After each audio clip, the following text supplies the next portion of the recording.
Hey, Celebrate Recovery family. It's Jonathan back with this week's mini lesson. And tonight we're going to focus on Joshua 1:9. And there it reads, "Have I not commanded you? Be strong and courageous. Do not be afraid. Do not be discouraged, for the Lord your God will be with you wherever you go." And this is just standing out to me this week.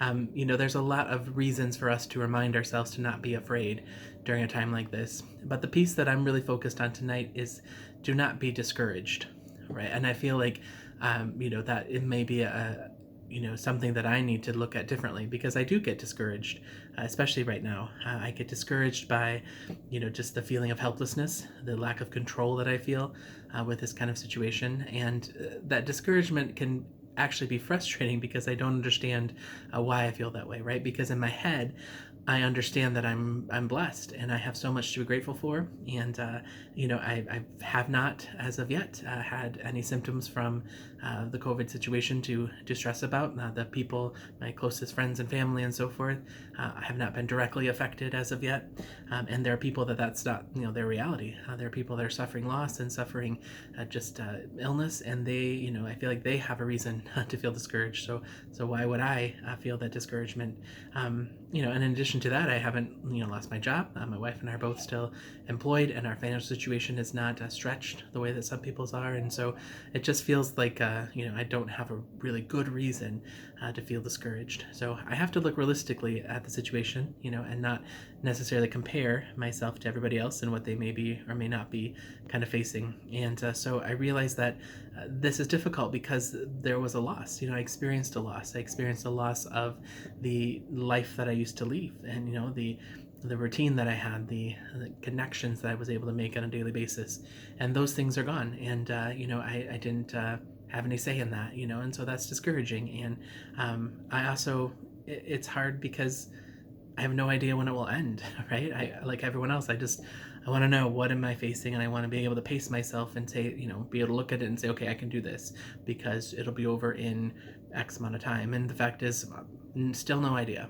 still no idea if we're talking days, weeks, months. I don't know what the future looks like. And so all that is very discouraging. One day kind of blends into the next. And, I can just give myself permission to recognize that that's really hard. But at the same time, I am in pastoral care, and so I spend time listening to people's challenges, and I find ways of trying to encourage them and point out, just the truth of the situation. And I have to, on occasion, kind of take my own advice and swallow my pride and look at this and say, all right, what would you tell yourself if you were in this pastoral care appointment? And I would tell myself that in this case, that I might not be able to control what's happening in the world, in my life, out there. But what I can control is how I respond to it. And I have recognized that, I have opportunity to respond better to this, situation than to just embrace and wallow in that discouragement. So my commitment that I'm making starting this week is that I'm going to challenge myself to respond to the discouragement with prayer. Specifically asking God to just take that discouragement and help me to see what's real in it, what's not real in it, and what is within my ability and within my power to do about that.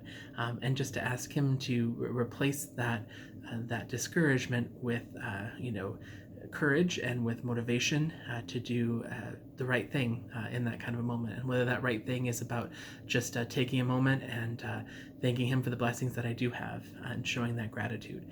Whether that right thing in the moment is to just look outside myself and see who is it in my life that I can connect with and can encourage and can find out how they're doing. So I'm not just sitting there, kind of focused on myself and my self-pity.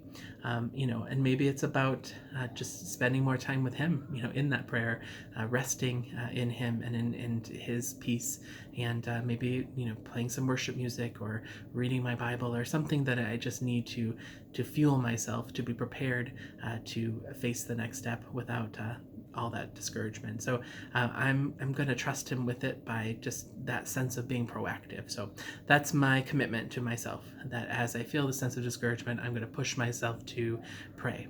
Prayer being the answer, the response that I'm going to give. And I would just challenge you, if you were able to do that this week, might it look different for you? Might your experiences seem a little bit different? And I look forward to hearing how your week is going and how that choice affects your sense of discouragement, or hopefully encouragement, as the weeks go on. So again, looking forward to when we can be together again in person. But in the meantime, we will keep plugging away and staying connected as best we can. And I hope that you have a blessed week.